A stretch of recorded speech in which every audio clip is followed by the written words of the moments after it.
오늘 설교 본문 발췌한 부분만 고린도전서 11장 17절에서 34절이지만 부분만 발췌해서 제가 주보에 기재해 놨으니 그 발췌한 부분만 같이 읽도록 하겠습니다. 같이 읽겠습니다. 시작. 그렇지만 여러분이 분열되어 있으니 여러분이 한 자리에 모여서 먹어도 그것은 주님의 만찬을 먹는 것이 아닙니다. 먹을 때에 사람마다 제각금 자기 저녁을 먼저 먹으므로 어떤 사람은 배가 고프고 어떤 사람은 술에 취합니다. 여러분에게 먹고 마실 집이 없습니까? 그렇지 않으면 여러분이 하나님의 교회를 멸시하고 가난한 사람들을 부끄럽게 하려는 것입니까? 그러므로 누구든지 합당하지 않게 주님의 빵을 먹거나 주님의 잔을 마시는 사람은 주님의 몸과 피를 범하는 죄를 짓는 것입니다. 그러니 각 사람은 자기를 살펴야 합니다. 그런 다음에 그 빵을 먹고 그 잔을 마셔야 합니다. 몸을 분별함이 없이 먹고 마시는 사람은 자기에게 내릴 심판을 먹고 마시는 것입니다. 이 때문에 여러분 가운데는 몸이 약한 사람과 병든 사람이 많고 죽은 사람도 적지 않습니다. 아멘. 잠깐 설교를 위해서 기도하겠습니다. 하나님 아버지, 오늘도 하나님 말씀을 대합니다. 2000년 전에 우리가 다른 시대, 다른 문화권에서 살아가던 사람들, 그러나 똑같이 주님을 믿고 의지하고 살아가려는 그런 사람들의 이야기를 들으면서 오늘 우리가 어떻게 우리 삶 속에 적용하고 또 붙들어야 될지 주님 알려주셨기를 원할 때 예수님의 이름으로 기도했습니다. 아멘. 자리에 앉으시기 바랍니다. 오늘 본문 가지고 합당하게 받는 성찬, 합당하게 받는 성찬 이런 제목을 붙여봤습니다. 오늘 지난 몇 주 전에 이제 성찬에 관해서 말씀을 전했는데요. 오늘 말씀 또 반복되는 부분들이 좀 많이 있습니다만 그런 내용과 함께 잘 귀담아 들으시고 마음에 생각하시고 다음 주일날 우리 모여서 그런 마음을 반영한 성찬식, 합당하게 받는 성찬을 우리가 가져갔으면 좋겠습니다. 지난 주일 이제 우리가 고린도 전서를 쭉 순서에 맞게 순서대로 이렇게 살펴보고 있는데 지난 주일의 부분은 그걸 보통 본문 이렇게 표현합니다. 지난 주일 본문은 예배 시간에 어떤 복장을 가지고 와야 되느냐 그런 부분에 대한 이야기였죠. 간단하게 하면 이제 남자들은 머리에 뭘 쓰지 말고 여자는 머리에 뭘 써라 이런 이야기를 우리가 들었습니다. 근데 이제 그렇게 또 생각해 보면서 그러면 근데 왜 개신교회는 그러지 않는가 또 생각해 보니 그것은 시대와 문화를 초월해서 반드시 지켜야 하는 전통이라고 표현된 전통과 규례가 있는 것이고 각 시대와 문화에 따라서 좀 다르게 할 수 있는 풍습이라는 것이 있는데 이것은 이제 그런 차이로 우리가 이해해야 되겠다는 생각을 우리가 쭉 살펴봤죠. 그래서 성경에는 이제 고린도전서에는 남자는 쓰지 말고 여자는 반드시 써라 이렇게 강력히 있지만 이것이 풍습에 관한 그 당시 1세기의 고린도라는 도시의 풍습에 관한 이야기다라고 생각을 하기에 대부분은 개신교는 머리를 쓰지 않는 것이죠. 개신교 중에서도 이제 여성들이 반드시 뭐를 쓰는 것을 그걸 권장이라 할까요? 뭐 이렇게 규례처럼 돼 있는 그런 교단들도 있습니다. 우리는 좀 생소하지만 미국의 많은 메노나이트 교단은 대개 여성분들이 쓰는 분들이 많고요. 좀 이상하지만 한국의 이단으로 알려져 있는 하나님의 교회, 하나님 아버지 어머님 이렇게 보면 하나님의 교회라는 이단 교단 또 여성들에게 반드시 이런 거 지켜야 된다고 하면서 그러면 이제 잘 모르는 분들은 거기 맞는 것이고 일반 개신교는 다 타락했구나 이렇게 생각할 수 있습니다. 근데 이제 이런 이야기를 전통과 규례와 풍습 이런 것을 우리가 구분하면서 생각하자는 말씀을 드렸습니다. 근데 이런 이제 예배 시간에 어떤 복장을 하고 올 것인가라는 이야기를 하면서 오늘 본문 내용은 역시 또 예배 시간에 관한 그런 내용이 되겠습니다. 고린도 교인들은 이제 예배 시간 모일 때마다 매번 우리가 성찬식이라고 하는 성만찬을 같이 했기 때문에 계속해서 예배 시간에 관한 그런 이야기가 됩니다. 오늘 이제 제가 본문으로 이제 발췌해서 같이 읽은 그 뒷부분을 특히 보면은 아마 이제 성찬식에 신앙생활하고 교회 활동을 다니시다 보면 성찬식을 이제 참석한 적이, 참여한 적이 많잖아요. 그러면서 많이 들어보셨을 것입니다. 합당하지 않게 성찬을 먹으면은 안 된다 정도가 아니라 주님의 몸과 피를 범하는 죄를 짓는 것이다. 이렇게 좀 강력하게 표현했죠. 그래서 반드시 자기를 살핀 후에 성찬을 받아야 된다. 뭐 이런 표현이 있고, 몸을 분변함이 없이 먹고 마시는 사람은 자기에게 내릴 심판을 먹고 마시는 것이다. 꽤 센 표현들 아닙니까? 그러니까 제대로 뭔지 모르지만 합당하지 않게 성찬식을 참여하면은 이거는 플러스가 되는 게 아니라 뭔가 은혜를 받는 게 아니라 해가 되는 아주 무시무시한 좀 조심스러운 그런 내용이라는 거죠. 게다가 이제 정점을 찍는 게 본문 30절에 보니까 사도 바울이 당신들이 이걸 잘 못해서 그래서 당신들 가운데 병들거나 죽은 사람들이 많은데 그래서 그런 거다 라는, 우리가 좀 듣기에는 좀 뭐 이거 성찬식 잘못했다고 진짜 죽었나, 뭐 이렇게 뭘 먹고 뭐 걸려서 죽었나 싶을 정도로 지금 무시무시한 굉장한 경고를 주고 있는 것이죠.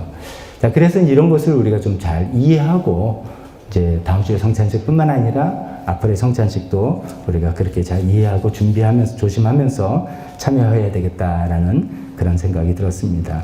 자, 이런 내용을 접할 때 우리가 첫 번째로 던져야 될 질문은 그런 거죠. 그럼 도대체 합당하지 않다는 게 뭐냐? 뭐를 기준으로 자기를 살펴야 되느냐? 이런 것들을 이제 생각을 해봐요. 굉장히 일반적인 표현이니까 거기서 말하는 게 무엇인지를 살펴봐야 되겠습니다. 대개 이제 일반적으로 이제 성찬식 앞두고 다음 주에 우리 성찬식 있으니까 우리가 자기 자신을 잘 살피시고 합당하지 않게 성찬을 받으면 안 되니까 그분들은 뭐 받지 않거나 피하거나 이렇게 건너뛰거나 하십시오라고 할 때 우리가 일반적으로 염두에 두는 것은, 떠올리는 것은 그냥 일반적인 죄입니다. 죄가 있다. 특히 이제 죄가 있는데 회개하지 않고 그냥 있는 죄가 있다면 그건 합당하지 않다. 그런 상태에서 성찬을 받는 것은 주님의 몸을 혹시 욕되게 하는 거다. 뭐 이렇게 생각을 많이 합니다. 꼭 틀린 말은 아닙니다. 틀린 말은 아닙니다. 근데 이제 그런 생각에서 이제 이게 이제 좀 교회 용어입니다. 수찬, 성찬을 받을 때 성찬을 받는 것을 정지시킨다. 그래서 교회의 어떤 징계 조항 중에, 규정 중에 수찬 정지라는 그런 조항도 있습니다. 그러니까 예배에는 참여할 수 있게 하지만 성찬식에 참여는 못하게 한다. 이제 요즘은 이게 어떤 의미일까 좀 해석이 좀 다르지만 그런 게 있습니다. 그래서 이제 어떤 경우는 자진해서 수찬 정지를 하는 거죠. 나는 좀 성찬을 받기 합당치 않아. 내가 좀 생활이 좀 문제가 있고, 근데 아직 회개가 잘 안 됐고, 등등 그래서 성찬을 이번에는 좀 패스하겠습니다. 그래서 예배는 왔지만 성찬식 시간 때는 문제 나간다든지, 아니 그냥 안 받겠다고 패스시킨다든지 이런 것도 있고요. 두 번째, 징계로서 수찬 정지도 있습니다. 교회에서 어떤 분을 징계할 때, 당신은 이제 우리 교회 같이 예배드리지만 성찬식은 할 수 없습니다. 수찬 정지입니다. 뭐 이런 일들이 있습니다. 또 어떤 일들이 있냐면, 아직 예수님 믿지 않는다면 성찬에 참여하지 마십시오. 이런 얘기도 있고, 이제 이런 등등으로 여러 가지로 합당치 않다는 것에 대한 좀 애매모호한, 분명하지 않은 정의 때문에 이런 일들을 우리가 많이 하게 되는데, 오늘 이런 것들을 우리가 생각해 보는데, 예전에도 제가 목회자 칼럼에 이런 부분에 대해서 썼습니다만, 저는 이런 생각이 참 들죠. 만약 내가 죄가 있어서, 죄가 있는 사람이라서 합당치 않다. 그러면 털어서 먼지 안 나는 사람은 어디 있나? 우리가 그러면 모든 죄를 다 회개하고 깨끗하게 된 사람들인가? 그래서 성찬을 받는 사람은 전부 다 깨끗한 의인들인가? 그건 아니지 않을까? 게다가 또 회개가 잘 안 되고 누가 용서가 잘 안 된다. 이게 마음대로 잘 안 되지 않습니까? 우리가 어떤 때는 회개 안 해야지 이런 것도 있지만 어떤 때는 회개하고 싶은데도 안 되고 저 사람 용서해야지 안 되고 그렇기 때문에 나도 노력하지만 하나님의 은혜가 없이는 안 되는데 성찬이야말로 하나님의 은혜를 내가 하나님의 은혜의 세계에 들어가겠습니다 하는 건데 당신은 그거 안 된다라는 것은 좀 앞뒤가 좀 안 맞지 않는가 이런 생각도 들고요. 예수님 믿지 않는 사람은 성찬을 받으면 안 된다 이런 생각도 이제 좀 조심스럽게 이렇게 생각을 해보는 겁니다. 고린도 교회 당시에 이런 교회 건물이 아니었습니다. 우리 매번 말씀드렸지만 가정에서 모이는 그런 예배입니다. 거기 예를 들어서 이제 고린도 교회 편지를 보니까 예수님 믿고 분명히 신앙 고백한 사람들이 대다수지만 아직 믿지 않는 분들도 함께 있다는 그런 기록들이 있습니다. 나중에 보면 말씀드리겠습니다만, 그러면 이제 아직 예수님 믿지 않는 사람도 같이 이제 있는데, 그것도 이런 예배 의식이가 아니라 그 당시에 성찬식은 같이 식사를 하는 그런 거잖아요. 근데 이제 기껏 오라고 초대한 다음에 그 사람은 밥을 안 주는 거예요. 당신은 아직 예수님 믿지 않았으니까 밥을 먹으면 안 된다. 그럼 그분이 빨리 예수님 믿고 밥 얻어 먹어야 되는데 이렇게 생각하겠습니까? 기분 나빠서 안 오죠. 뭐 나를 초대해놓고서 자기네끼리 먹어. 아유 간다. 내가 뭐 얻어 먹을 데가 없어서 이렇게 되는 거죠. 그래서 그런 걸 생각할 때 그렇게 하지 않았을 가능성이 훨씬 많다라고 생각해 보는 거죠. 그래서 이 성찬은 하나님의 은혜에 참여하는 어떤 기이기 때문에 그런 굉장히 엄격하게 뭐 이러면 안 되고 저러면 안 되고 그런 것들이 아니지 않을까 이런 생각을 조심스럽게 해보는 것이죠. 그래서 제가 몇 년 전에 칼럼 그때 쓸 때 평소에 제가 그동안에 갖고 왔던 생각들을 좀 바꿔서 본인이 원하면 누구든지 성찬 참여한다. 예배에 와서 하나님을 믿고 싶은 마음으로 예배에 온 사람 아니겠습니까? 그런 분들 딱 성찬을 참여해서 이 성찬이 주님께서 날 위해서 몸을 찢기시고 피를 흘리신 거다. 나 은혜 받기 원한다. 라는데 당신 안 돼요. 죄 졌으니까 안 되고 아직 안 믿었어. 이렇게 하는 것은 우리가 좀 너무한 하나님의 뜻에 어긋나는 건 아닌가 생각해서 원하시면 누구나 할 수 있다라고 이제 오픈했던 그런 적이 있었습니다. 자, 오늘 이제 이 합당하다는 것이 우리가 어쩌면 어떤 분들한테는 뭐 그런 게 있었어? 라고 할 수도 있지만 교회를 오래 다니셨던 분일수록 이 합당치 않다라는 좀 일반적인 표현 때문에 자기 자신의 죄, 자기 자신의 뭐 하나님께 뭐 회개해야 될 이런 굉장히 개인적이고 도덕적이고 내면적인 생각을 기준을 가지고 합당하다, 합당하지 않다라고 생각을 했다면 오늘 문맥을 통해 쭉 읽어볼 때 그런 얘기는 좀 아니다. 그런 얘기는 아니다라는 것을 말씀을 드리려 합니다. 결론을 먼저 말씀드리면 이런 거죠. 개인적인 차원에서 죄를 졌냐 안 졌냐 얘기가 아니라 성찬을 통해서 현재 나와 함께 여기 함께 하시는 예수님을 내가 어떻게 생각하고 있느냐.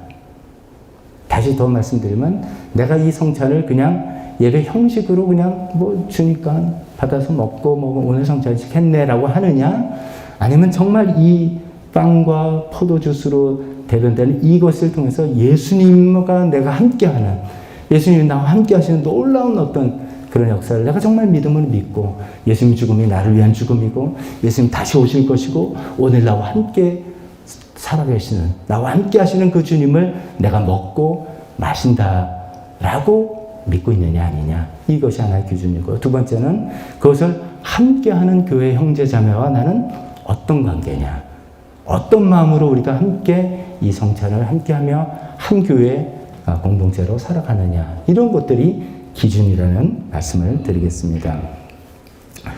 자, 이게 첫 번째 서론이고요. 두 번째 이제 복습 잠깐 해보겠습니다. 성찬에 관해서 얼마 전에 설교드린 말씀을 닦은 핵심만 우리가 제가 기억했으면, 여러분들 늘 기억했으면 좋겠다는 것만 말씀드리면은, 첫 번째는 성찬은 눈으로 보는 설교다 말씀드렸습니다. 말로 하는 설교가 아니라, 듣는 설교가 아니라 눈으로 보는 설교, 몸짓으로 행하는 어떤 메시지 전달, 이런 것이죠.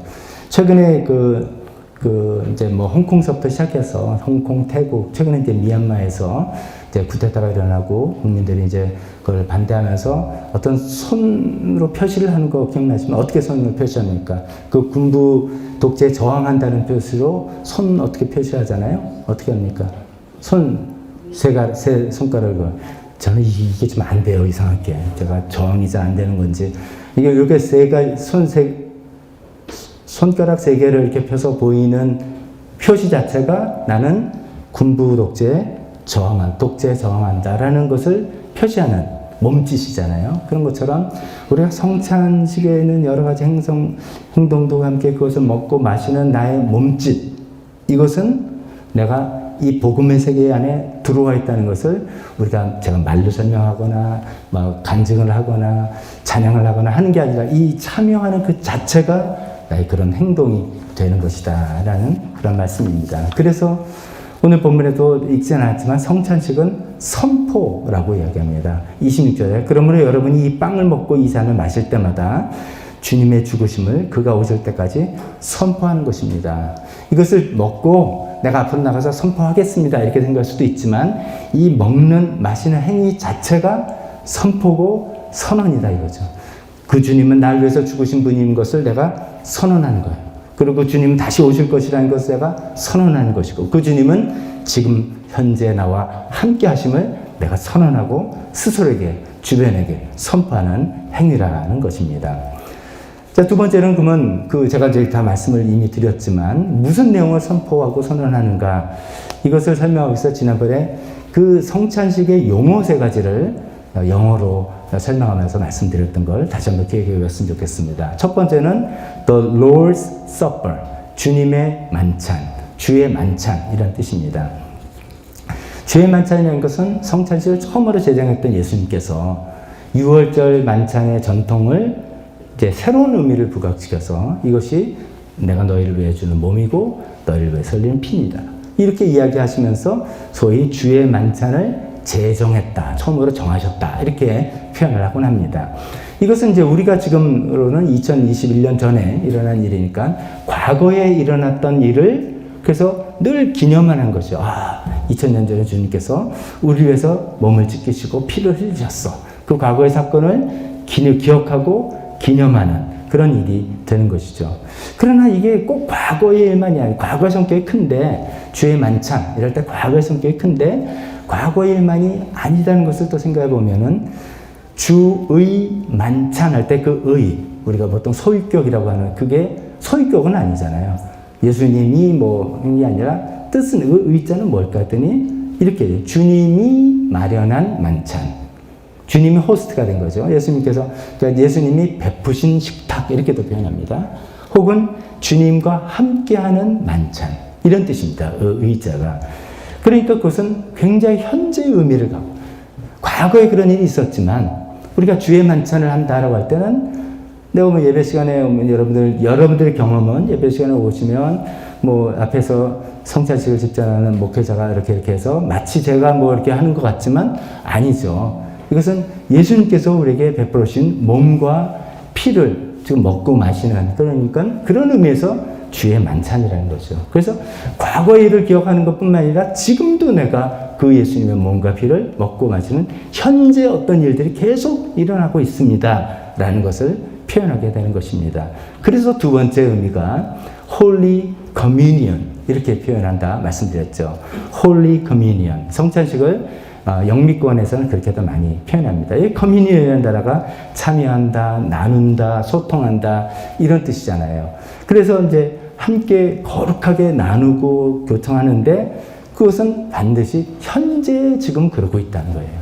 과거에 날 위해서 돌아가신 주님의 그 성찬식을 거행하면서 그 주님이 현재 나의 삶에 지금 내가 주님과 함께 소통을 하고 있고 교제를 하고 있고 두 번째는 그것을 함께 먹는 교회 식구들과 소통하고 교제하고 참여하고 있다는 것을 부각시키고 생각할 때 Holy Communion 이렇게 부르는 것이죠. 세 번째는 그것이 미래를 어떻게 되냐. 그럼 현재 있으니까 끝이냐가 아니라 미래 반드시 다시 오실 재림하실 예수님이 오실 때까지 이 일을 행하라 했으니까 반드시 오신단 말이죠. 그러니까 그것을 행하면서 주님께서는 반드시 다시 오셔서 주님께서 약속하신 그 하나님의 나라를 완성하실 것을 믿고 그때 하나님 나라에서 큰 잔치를 하게 될 거라고 성경에서 표현된 그 잔치를 기대하면서 그 미래에 있을 이야기를 나는 현재 지금 경험하고 있습니다. 라고 하면서 세 번째 영어 표현으로 유카리스트, 감사기도라는 원어죠. 유카리스트라는 미래적인 성격을 갖고 있다. 이렇게 그때 설명드렸습니다. 다시 기억하면 The Lord's Supper, Holy Communion, Eucharist 이라는 이런 표현 안에 과거적인 성격, 현재적인 성격, 미래적인 성격이 다 담겨 있습니다. 그런데 이제 과거에 그런 일이 있었다. 앞으로 그럴 될 일은 이게 무슨 소용이 있겠습니까? 중요한 것은 현재 현재 내가 그것을 누리고 만끽하고 있느냐잖아요. 그래서 어떻게 보면 성찬이 이런 것 같아요. 과거 2000년 전에 예수님께서 행하셨던 그 일이 분명히 과거에 있었던 일인데 우리가 성찬식을 참여하고 할 때 과거의 일이 확 타임머신을 타고 지금 이 시간에 훅 나의 현재로 다가오는 것이죠. 그리고 그 성찬할 때 언젠지 모르지만 앞으로 예수님께서 재림해서 하나님 나라를 완성하실 그 사건이 슉 되돌아와서 이 현재의 시간에 누리는, 이게 참 신비한 것이죠. 이게 성찬식은 여러분들이 그것을 얼만큼 내가 그것을 인식하고 누리느냐에 따라서 그냥 교회 순서 하나 했다 해서 끝날 수도 있지만 놀라운 은혜가 되고 굉장한 힘과 용기가 되고 마음의 평안이 되고 화해가 되고 하는 그런 시간이 되는 게 과거 일과 미래 일이 휙 들어와서 이 현재 주님과 함께 교제하고 주의 백성들과 함께 교제하는 그런 일이 되기 때문이죠. 자, 그것이 이제 성찬식의 의미인데 오늘 본문에 왜 사도 바울이 이렇게 거친 이야기들을 했는지 또 잠깐 살펴보면 고린도 교회는 그런 의미를 잘 살리지 못했던 것 같습니다. 다시 잠깐 말씀드리지만 그 당시 이제 배경은 우리가 성경을 읽을 때 지금 우리가 예배 시간에서 하는 거라고 생각하면 전혀 이해가 안 됩니다. 왜 무슨 성찬식 하는데 누가 술에 취하나 뭐 이런 생각이 들고 전혀 이해가 안 되고요. 그래서 이렇게 전용 예배당에서 드리는 예배가 아니라 목장 모임처럼 가정에서 드리는 그런 모임이었고 그 성찬식이라는 것은 예배 순서로 이렇게 돌리는 게 아니라 식사를 애찬을 하고 식사 과정에서 그런데 이것은 주님이 우리 위해서 지키신 거고 이건 이겁니다. 이렇게 나누는 그런 시간이 있었다는 것을 반드시 기억해야지만 이해가 되는 사건입니다. 그런데 이제 이들은 어떻게 했는가 보면은 일찍 온 사람들은 주로 여유가 있는 분들입니다. 왜냐하면 고린도 교회에서 모이는 날은 그 당시 아직 공휴일이 제정되기 전이기 때문에 대부분 이제 저녁에 모여서 예배를 드렸는데 모임을 가졌는데 좀 여유가 되는 거죠. 시간적인 여유, 자기가 시간 조절할 수 있는 여유, 또 금전적인 여유도 있고 이런 분들이 모여서 먼저 먹은 거예요. 먼저 이렇게 막 다 각자 자기 거 이제 싸워서 이제 먹었나 본데 뭐 좋은 음식 고기 같은 거 갖고 오고 뭐 이렇게 좋은 거 해서 시간이 좀 됐지만 좀 늦나 보네. 우리 먼저 합시다. 그래서 이제 먼저 잘 먹고 또 당신은 포도주 마시는 게 이제 그 풍습이니까 포도주 마시다가 이제 취한 거예요. 이러고 있는 거고. 늦게 온 분들은 주로 어떤 분들입니까? 삶의 고단한 현장에 있는 분들입니다. 시간을 자기 마음대로 조정 못하는 분들, 가난한 사람들, 노예, 이런 사람들이에요. 그래서 자기 일 다 하고 어떻게 해서 늦게 도착했는데 보니까 먹을 게 하나도 없어요. 자기는 준비도 못 해갔어요. 허겁지겁 모임 왔는데 먹을 게 하나도 없다 이거죠. 그게 이제 이 고린도 교회 현재 성찬식이라는 성찬식의 모습이었다는 거예요. 이제 이게 우리가 지금 11시에 딱 예배 시작해서 딱 모이는 이런 예배 안에서 성찬식을 하는데 그렇게 생각하면 도대체 이해가 안 되는 상황이지 않습니까? 고린도 교회 상황이 그랬다는 거죠. 그래서 사도 바울이 굉장히 화가 났어요. 굉장히 화가 났어요. 그래서 이제 거친 얘기를 했는데, 그러면 고린도 교회 사람들은 좀 해도 너무한 거 아닌가? 이런 생각이 드는데, 또 굳이 이해해보려면 이것이 그 당시 사람들의 사회적인 관습이었다. 관습에서 유래했다. 관습이 많이 묻어 있었다. 합니다. 무슨 말이냐면, 그 당시 이제 부유층, 귀족층들은 가난한 사람들에게 그래도 자선을 좀 베푸는 사람도 있잖아요. 자선을 베푸는 것을 미덕으로 삼았던 거예요. 그런데 그 방법이 지금 우리가 보기에는 너무나도 받는 사람 입장에서 자존심 상하게 하는 거죠. 예를 들면 이런 겁니다. 가난한 사람도 이제 좀 와서 당신은 먹기 힘드니까 우리 집 와서 좀 식사 함께 하셔 라고 하면서 식사를 제공하는데 자기들은 다른 데 방에 가서 좋은 음식 먹고, 이게 이제 고린도 교인들이 아니라 그 당시에 1세기 당시에 자기들은 이제 가서 좋은 음식 고기랑 좋은 포도주를 먹고 가난한 사람이 와서 이제 함께 제공하는 거죠. 그래서 자기 집으로 왔는데도 조금만 돼서 그냥 국밥 하나 주고 그냥 먹고 가세요. 이런 거죠. 이게 차라리 안 보이면 모르겠는데 그렇게 보이게 하면서도 아무런 생각이 없었던 거죠. 이해가 잘 안 되는 상황이죠. 근데 고대 사회는 참 옛날에는 좀 냉정하고 잔인하고 좀 인권 별로 없었죠.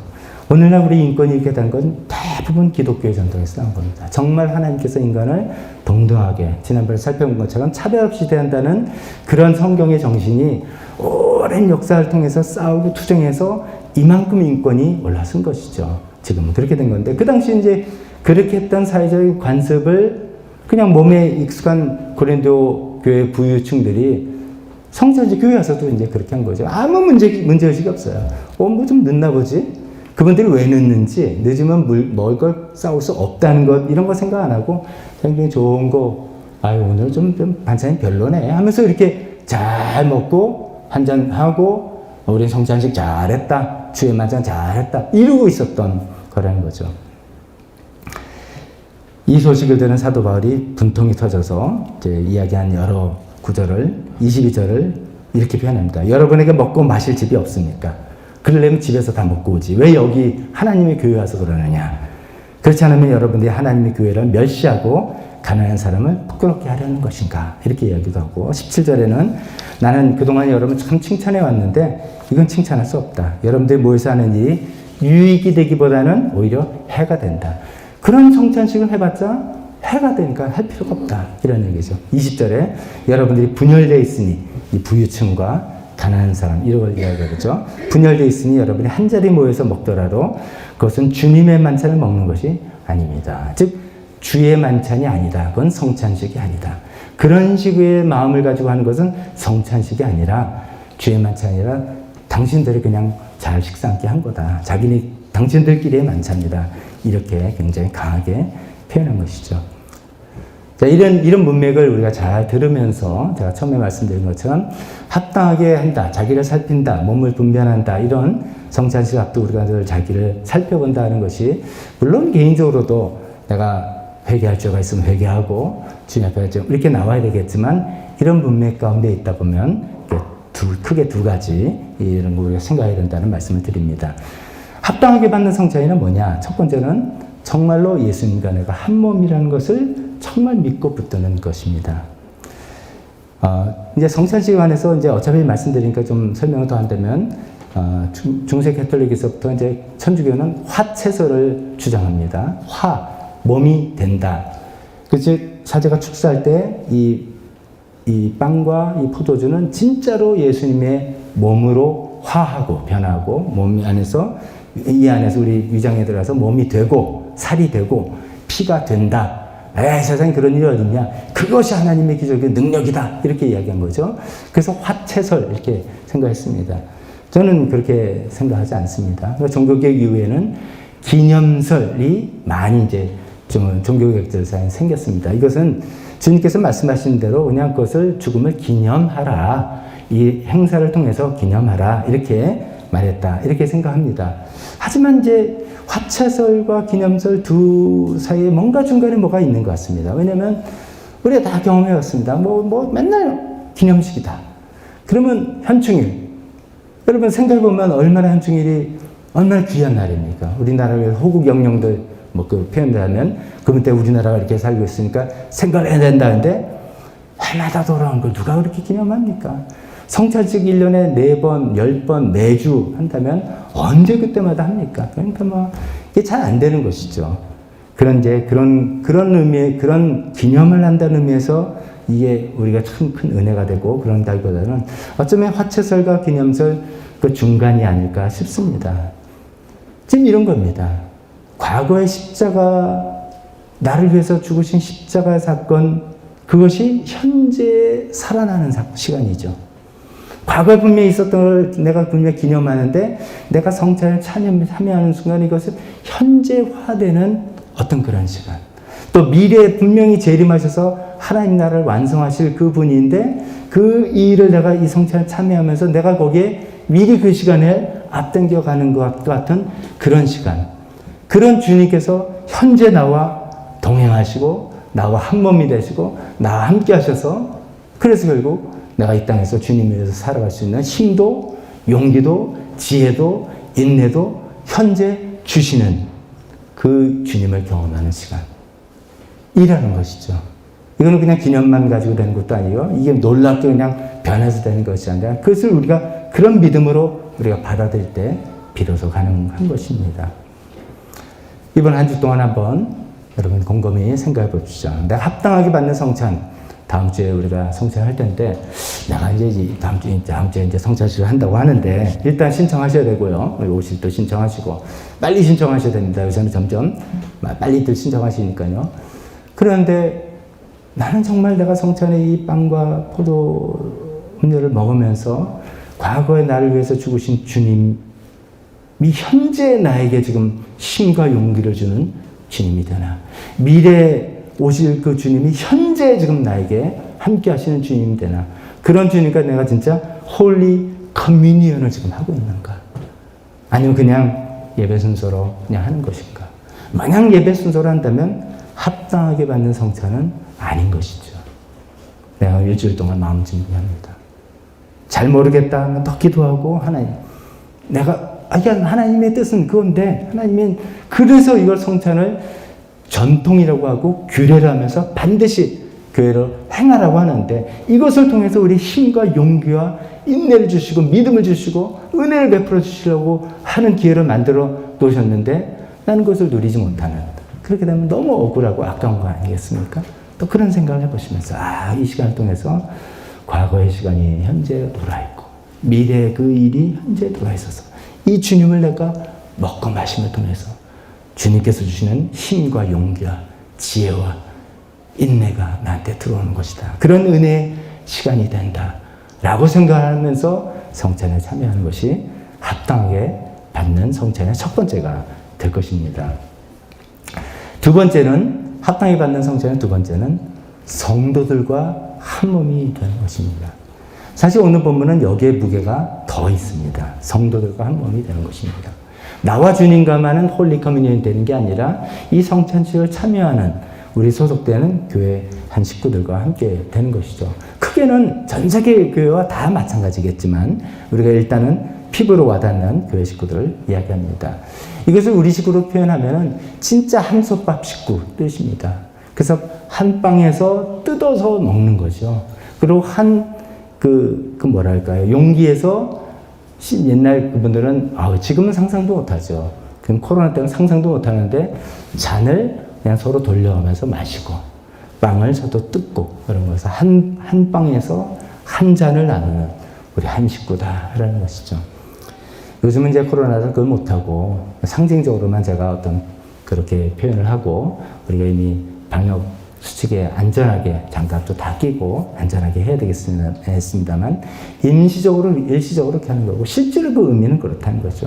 내가 성찬을 같이 했다 그러면 난 저 사람이 한솥밥 식구다 이런 의미가 들어가는 것이죠.